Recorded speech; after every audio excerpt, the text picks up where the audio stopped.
The setting for Stage 5 of the Formula Regional European Championship by Alpine would be one of the most glamorous as the series headed to Tuscany and the Mugello circuit, which set the scene for a great weekend of racing. It was just a couple of weeks ago the Tour de France set off for the first time from Florence, and now was the time for the Freca drivers to take on the hot and humid conditions expected all weekend to go with the challenges of a hugely elevating Mugello circuit. In terms of the championship, leading the 33-car field was still Rafael Camara for Prema Racing, but his lead cut at the last round by Tuscan after his double victory at the Hungaroring. Also in contention, Italian racer Brando Badua. The series, organised by ACI Sport and Alpine Racing, also welcomed a new face this time in young Brazilian Alvaro Show, who debuted with G4 Racing Team racing in Europe for the very first time. So I'm very happy to be here in one of the biggest championships with Formula cars in the world. So it's a quite difficult car, but I'm trying to learn. It's my first time in the team, first time with the car, and first time in the track. So I getting confident with all of them. So it's a quite difficult. Besides the new entrants, the Formula Regional paddock also welcomed back some familiar faces to the paddock, including 2022 rookie champion Leonardo Fornaroli, who won the title at Mugello with Italian team Trident and is now racing with Maurizio Salvadori's team in FIA Formula 3, where he sits fourth in the standings. Yeah, it's always amazing to be here in Mugello, especially watching the Freca. I'm missing a bit all the atmosphere, to be honest. Also, I'm here to support the Trident team. Honestly, they're doing, for me, a quite good job. They're improving a lot and they're showing a strong pace. Also, I'm missing a bit the atmosphere in the Freca track. It's a little bit different compared to the F3, but you know, it's okay. Also, to be back here in Mugello, it's amazing. The last time I was here, it was for the race in 2022, so it's a lot I'm not here, and yeah, I love this circuit, and I really hope to drive here again as soon as possible.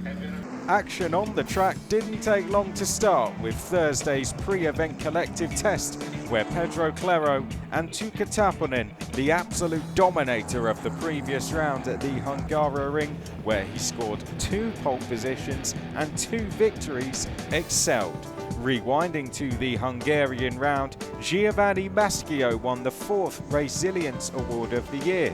The RPM team driver gained 11 positions in race 1 and 7 in race 2, leading the Pirelli Design Trophy standings, which rewards the driver who gains the most positions in races. Yeah, it feels really good, feels great to have this trophy. Means something for the step we are doing. It's a proof that we are doing better and better and better, and yeah, it's good. It's really good to have this. Hope I'm going to do better, maybe to have more, or maybe a podium trophy. It will be even better. The idea starts from the need to be always more linked to the championship, and so we decided to have a Pirelli award, and we decided to give the prize for the driver that give more show, let me say, because we know that the race is okay. You have the winner, you have the top of the grid, but you have also some drivers that gaining position are giving also a show and an entertainment to the people that is looking for the race. So for us is also an important part of the race, and the idea that you have never to say that it's finished, but you can always push to gain position and to gain, let me say, success from your race. Also, if you're not starting on the top of the grid. So this is more or less our idea of resilience, and this is also why the naming of the prize. On Friday, the International Series single-seaters returned to the track for the 2 collective tests, which saw Italian Brando Badua under the spotlight, being the fastest in both sessions. In the first qualifying session, the R-Race GP driver Tuukka Taponen took his 3rd consecutive pole position. Taponen, with a best time of a 1 minute 42.331, dashed Brando Badua's hopes of starting from pole in the first race. The Italian driver, who topped Group A, showed great pace from the start, contesting the top times with series leader Kamara, who was beaten by Badua by just over a tenth in the final stages. Yeah, we are having a good momentum at the moment. We improved before Budapest really well, and that's paying off at the moment. I can be super happy what the team has done for me. We have improved a lot through the season, and we can also see it in the results. Yeah, I think it was a good qualifying. Me and the team worked pretty well in the last days. We find a good balance. I was driving pretty well also. I'm happy about the group pole position. I think that was the maximum I could do. The track was improving, and I think the second group got a bit an advantage because of this, but that's okay. We start anyway in the front row, and we will try to maximize everything for the race later on the afternoon.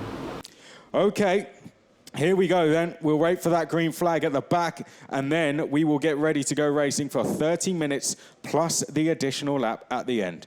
Well, there is our green flag. Let's go racing then. To the right of screen is Brando Badua. To the left of screen, our pole sitter, Tuukka Taponen. We are go for the first race of round 5 here at Mugello, and it's been a great launch for Taponen. Evenly matched, though, by Brando Badua, and they're side by side going down to San Donato. Battle on the brakes incoming there, but the R-Race GP driver, the predominantly white liveried car of Taponen, will lead us round San Donato for the first time. There, the papaya livery, Ugo Chukwu firing one down the inside of 2 cars. He's gone down the inside of an MP car, which will be Nikita Bedrin, so he's already into the top 10. Do all 33 cars get through safely? I think so, as Bedrin goes round the outside in his orange MP of Ugo Chukwu once more. We've had changes, I think, possibly within the top 10 there, because we've had Ugo Chukwu and Bedrin fighting away, haven't we? Kamara still looks to be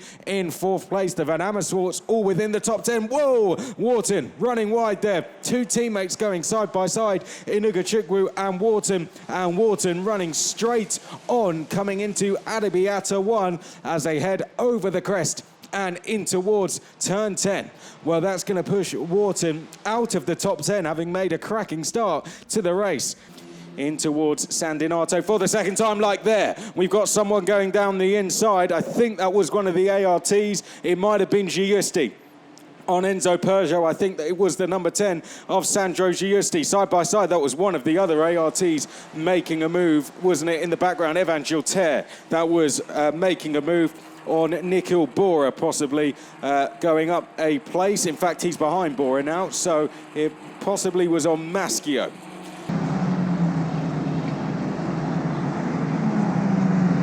Okay, in towards the final corner. That's James Wharton putting a move on Zach David, and that will be a change of 11th place. Oh, there's contact. That's Maschio.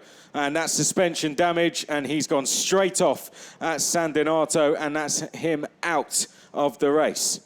Safety car. Okay.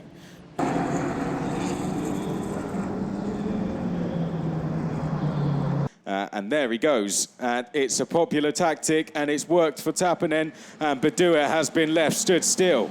Great restart from Tuukka Taponen then, takes us to the line, and with that he's given himself a gap, and he's left the Van Amersfoort drivers to fight between themselves, and that's exactly what they're doing. However, the other Van Amersfoort driver, Dominguez, putting our championship leader under pressure. Taponen putting his championship rival in all sorts of dramas here. Kamara now trying to get on the front foot as Tapanen streaks away out front. Side by side we are in the background there. We've got Bedrin moving forward on Belov, but Belov going round the outside in that red and blue Trident liveried car. It's Bedrin in the all-orange MP. Ugachukwu in the papaya livery trying to get down the inside, but around the outside comes the red and white Prema of James Wharton. So those two side by side once again.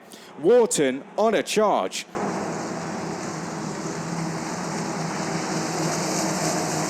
The three Van Amersfoorts all together, second, third and fourth. Dive in the background. Sandro Giusti makes a move on Nandavur Bidambakti, who's dropped out the points here. Real shame for the Kick Motorsport driver, but he's doing such a good job. He just has to try and hang in there. Oh, there we go. That's Wharton looking to the outside of Noah Stromstedt. Well, we said a move was incoming there. In the background, there is a move being made by Giusti as well. I'll keep you informed of that. But this is the one we're going to keep an eye on for now. Round the outside goes Wharton. Well, in a defence, Stromstedt has opened a gap to the outside of Wharton. And Wharton says, thank you very much. In the background, Giusti was trying to get by Zach David. Didn't quite get through. But James Wharton did find a way through on Noah Stromstedt.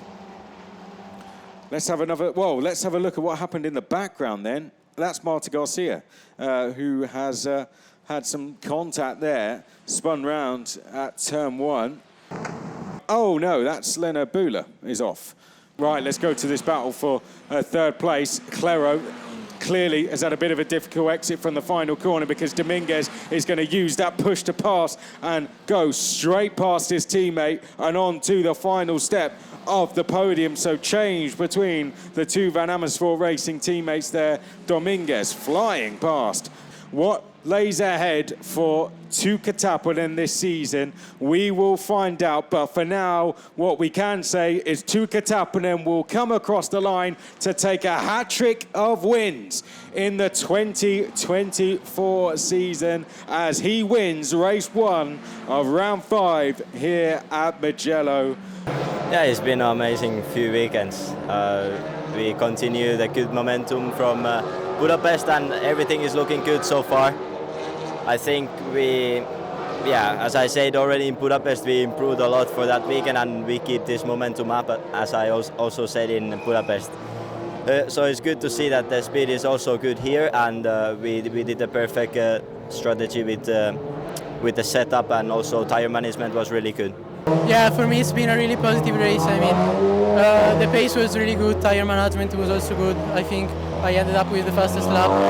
I tried to attack Tuukka when I had the chance to, but then unfortunately, like 8 laps to go, I took too much the curb of T4 and I had the damage to my front wing. That's why in the last laps I was quite slow and Tuukka made a gap. In Mugello it's quite difficult to pass, so I don't think it would have been easier either way. But yeah, for sure the pace is good, and I'm happy about the progress we are making. We just need to continue like this, be consistent, and I think the win might come. Yeah, so from the first few laps after an average start, I fastly saw that I had a quite good pace compared to the cars around me. So the whole race I was just managing everything, tires and the whole thing, and I was just waiting for the opportunity, and yeah, both overtakes I took it well with both hands, and yeah, we ended with a pleasant victory. In the second qualifying session of the weekend, Brando Badua took his first pole position of the year with a best time of a 1 minute 42.292, putting himself in the perfect position to take his first win. A commanding performance by the Van Amersfoort Racing driver, who managed to beat Rafa Kamara by just 43 thousandths of a second. Group B saw James Wharton shine, placing Prema's 3 cars in the top 3 rows. Wharton was followed by Clero, who contested the second row with teammate Dominguez in the session's central phase. The Brazilian secured the second row alongside Kamara. Tapanen's third place Group B finish was marred by a 2-position grid penalty for impeding Michael Belov while re-entering the pit lane, dropping him to 8th place. Yeah, as you said, yesterday for sure was not, I think, where I should have been. I definitely left a couple of tenths on the table, which was definitely probably starting the same spot as today. So for sure today was a bit of a rebound, and I'm quite happy that we, let's say, put the lap together and showed again what pace we have. Just now try and get 25 points in the race. I think it's about time. It's 5 races in. I think I should have won already too. So just try and get a maximum result today, and then just try and, let's say, keep moving forward. Championship already got 4 points finishes in the last 4 races, so already starting to go in the right direction. Just need a couple of wins now. Yeah, it's the best place to get pole position here. The track is really a flow track, very funny on new tire. I think my lap was pretty good. My second push was enough to put it on pole. After the cool down I was improving, but then a slight mistake cost me a further improvement, but I'm still happy with the work we've done. The car felt really nice, so yeah, we go later from P1 on the race. Here we go then. To the right of screen is James Wharton. To the left of screen, the Italian, Brando Badua. We are go at Mugello for race 2 of the weekend here in round 5. Great launch there for James Wharton, and he's going to be challenging Brando Badua straight down to San Donato, and he's going to take the race lead from the Italian driver as they make their way round the first corner. Badua not giving it up though, trying to go all the way round the outside, but James Wharton not having any of it. And in the other red and white Prema, that looked like Rafa Kamara there, trying to get round the outside, and that looks like a change for second place. It is. So in the other red and white Prema, Rafa Kamara has gone through into second. Brando Badua has dropped down to P3. Not a good start for the Van Amersfoort Racing driver there. Pedro Clero in 4th place, but a great launch for James Wharton, putting himself into the lead of the race. Tapping coming up to P5, just what he needed to do. He started 8th on the grid. He's up to 5th. Zach David in 6th place. Uga Chukwu is next along on the road. So it's the 2 Premas, then the 2 Van Amersfoorts, then the 2 R-Race GP cars. Ricky Leo trying to have a look down the inside of Enzo Peugeot. That would be for 10th and the final point as they now come down towards turn 12 for the first time. Side-by-side action going on in the Papaya. That's Uga Chukwu. Trying to go round the outside of him will be Noah Stromsted, and Noah Stromsted does go round the outside of him to take 7th place. Great driving from Noah Stromsted, and that battle will continue as they head up towards the final corner. Uga Chukwu though is going to go back round the outside. There he is, and it's going to be now a battle possibly on push to pass if one of them want to use it, because that becomes active as soon as they cross the start finish line. Also getting involved to the far right of screen is Sandro Giusti, 3 wide down to San Donato. Who's going to emerge ahead? Sandro Giusti, possibly with a bit of a push on that push-to-pass system, has gone through to take 2 places there. And the Frenchman steals 2 places, the Williams-backed driver, and gets himself up into 7th place. Coming into the final corner, and there they are. I think that's Giovanni Maschio, who's gone off there right at the top of screen. There was a big look up. I don't know if there was contact, but there you can see all the dust has been kicked off, and Maschio starts to fall down the order. Meanwhile, up ahead, Ricky Liu down the inside of Enzo Peugeot. Speaking to his coach, Carol Baz, earlier, very happy with what he's doing, and Carol Baz would have been very happy with that move as well, as Ricky Liu gets himself into the points. Now, I don't know what happened to Maschio. Ivan Dominguez, meanwhile, the Portuguese driver, round the outside of Enzo Peugeot, goes into 11th. Oh, there is Maschio, goes airborne, and I thought he was going to rejoin into the path of another driver. I think almost did, but in the end, here we go. Is this a move incoming? Possibly from Ivan Dominguez. In the black and orange Van Amersfoort, Ivan Dominguez, his chances of a possible pole taken away from him earlier after damage to the front wing, now wants to get in the points. One more place to do it. There he goes to the right of screen and to the outside of circuit. Ricky Liu wants to get by Uga Chukwu. Possible 3-way fight incoming. There it goes. Uga Chukwu does not know which way to look. It's Ricky Liu who's going to have to be looking in his left mirror, because Ivan Dominguez goes round the outside, down the inside into turn 2, but got a little bit boxed in the end and forced it back out of it. Now, switchback move on, coming down to turn 4, and got the run out of the corner. And Ivan Dominguez is going round the outside at 4 into 5. Great driving this from Ivan Dominguez.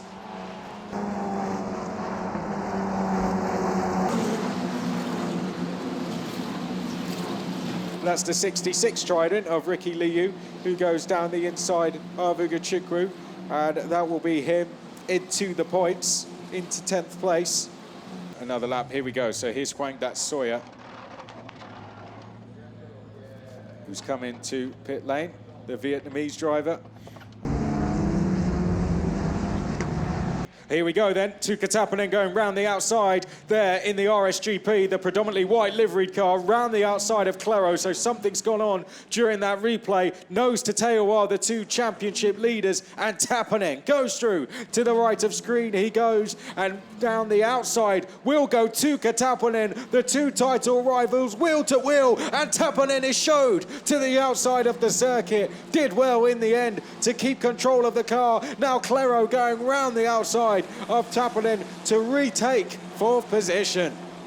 Wow, wheel-to-wheel action there, and it got very, very close between Kamara and Tappinen. Almost contact between the pair. Tappinen nearly losing the rear end of his car. James Wharton, who's coming up to the final corner now, made a great launch off the line and has ever since controlled the race. And James Wharton, who stood on the podium twice so far this season, will now put himself on the top step of the podium as he comes across the line to win his first race in the Formula Regional European Championship by Alpine.